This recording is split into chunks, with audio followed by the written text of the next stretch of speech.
100 ans et toujours, bon pied, bon oeil, c'est l'une des branches du scoutisme fondée par le célèbre Baden-Powell.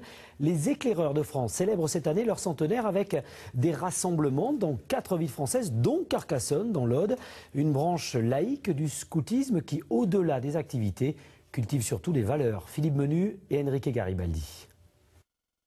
Ils sont venus 1700 à Carcassonne de tout le sud de la France. De 6 à 18 ans, organisés en lutins, louveteaux, éclaireurs, aînés. Un classique des éclaireurs, les radeaux. Construction maison bien sûr, avec des bidons, des chambres à air et chevrons. 500 jeunes sont descendus pagayer dans l'Aude. Impression. L'eau elle est froide mais c'est bien, c'est assez facile quand même à remonter le courant. Je trouve que le plus compliqué c'était de monter sur le bateau. Après il suffit de ramer. Dans le bon sens. Ça m'étonnait de prendre des pneus pour faire un radeau. Ça va? Et puis, maintenant? Maintenant, je sais qu'on peut en faire comme ça.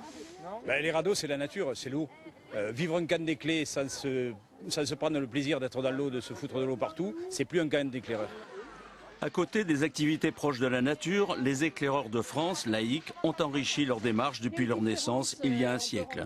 Adaptés aux différents âges des éclaireurs, sont proposés des échanges sur des thèmes de société comme les discriminations, la justice ou la laïcité. Pour moi, la laïcité, c'est la différence entre...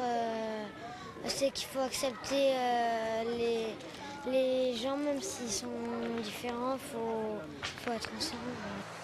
Mais ce qui motive avant tout les éclaireurs est le fait de se retrouver en groupe. Ça m'apporte de voir mes copains en dehors du collège et c'est vrai que les grands rassemblements comme ça permet de voir beaucoup de gens. Et comme Mina, les éclaireurs montent souvent en équipe de grands projets. Nous, on a un projet, on part au Bénin, enfin un projet humanitaire, on va reconstruire une école.